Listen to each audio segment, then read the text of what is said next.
उत्तर प्रदेश विधानसभा चुनाव समय से पहले हो सकते हैं? क्या जनगणना की वजह से चुनावी कार्यक्रम में बड़ा बदलाव होने जा रहा है? क्या नवंबर दिसंबर में ही यूपी में चुनावी बिगुल बज सकता है? और अगर ऐसा हुआ तो किस राजनीतिक दल को फायदा होगा और किसकी रणनीति प्रभावित हो सकती है? इन तमाम सवालों के जवाब आज हम आपको विस्तार से बताएंगे। नमस्कार, स्वागत है आप सभी का राष्ट्रवाणी पर और मैं हूं आपके साथ सुमन।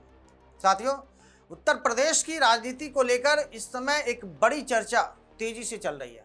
चर्चा इस बात की कि क्या प्रदेश में विधानसभा चुनाव निर्धारित समय से पहले कराए जा सकते हैं।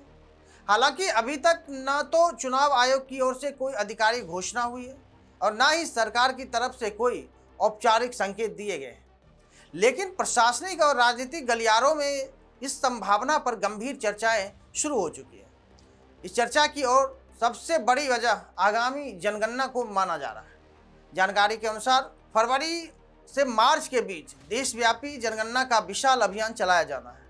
बताया जा रहा है कि 1 फरवरी से 15 मार्च तक बड़ी संख्या में प्रशासनिक अधिकारी, शिक्षक और सरकारी कर्मचारी इस कार्य में संलिप्त हो जाएंगे, यानी लगाए जाएंगे। यहीं से चुनावी गणित बदलता हुआ दिखाई देता है, क्योंकि विधानसभा चुनाव जैसे बड़े लोकतांत्रिक आयोजन के लिए भी हजारों अधिकारियों और कर्मचारियों की आवश्यकताएं पड़ती है।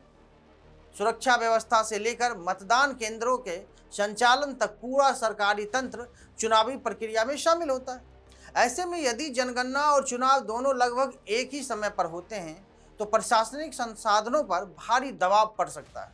सूत्रों के अनुसार चुनाव आयोग को भी इस चुनौती से अवगत कराया गया है। प्रशासनिक स्तर पर भी यह माना जा रहा है कि दोनों बड़े कार्यों को एक साथ संचालित करना काफ़ी जटिल और कठिन हो सकता है। इसी वजह से चुनाव को पहले कराने का विकल्प भी चर्चा में आया है। राजनीतिक विश्लेषकों का मानना है कि यदि चुनाव नवंबर या दिसंबर में कराए जाते हैं तो प्रशासन को पर्याप्त समय मिल सकता है और जनगणना का काम भी बिना किसी अतिरिक्त दबाव के पूरा किया जा सकेगा। इसके अलावा मौसम भी चुनावी गतिविधियों के लिए अपेक्षाकृत अनुकूल माना जाता है। दिलचस्प बात यह है कि इस संभावना ने राजनीतिक दलों की गतिविधियों को भी तेज कर दिया है। Bharatiya Janata party, Samajwadi party, Bahujan Samajwadi party और कांग्रेस समेत सभी प्रमुख दल संगठनात्मक स्तर पर अपनी तैयारियों को मजबूत करने में जुटे दिखाई दे रहे हैं।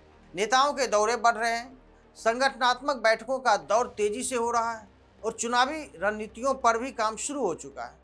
हालांकि भारतीय राजनीति में समय से पहले चुनाव कराने के प्रयोग भी पहले हुए हैं और उनके परिणाम हमेशा अनुमान के अनुसार नहीं रहे। कई बार चुनावी जल्द होने से या जल्द कराने से फैसला सत्ताधारी दल के फायदे में गया या फायदेमंद साबित हुआ, ऐसा कह सकते हैं। तो कई बार इसका उल्टा असर भी देखने को मिला। फिलहाल स्थिति यह है कि चुनाव समय से पहले होंगे या निर्धारित समय पर, इसका अंतिम फैसला चुनाव आयोग और संबंधित संवैधानिक संस्थाओं द्वारा ही लिया जाएगा। लेकिन इतना जरूर है कि जनगणना और चुनावी तैयारियों के बीच संतुलन बनाने की चुनौती ने इस चर्चा को एक नई गति दी है। अब देखना होगा कि आने वाले महीनों में क्या चुनाव आयोग कोई बड़ा संकेत देता है या फिर चुनाव अपने तय कार्यक्रम के अनुसार ही कराए जाते हैं। आपको क्या लगता है, क्या जनगणना की वजह से उत्तर प्रदेश विधानसभा चुनाव समय से पहले कराए जाने चाहिए? अपनी राय हमें कमेंट बॉक्स में ज़रूर बताएं। जानकारी पसंद आई हो तो वीडियो को लाइक और शेयर कीजिए। चैनल पर नए हैं तो सब्सक्राइब करना मत भूलिए। तब तक के लिए धन्यवाद।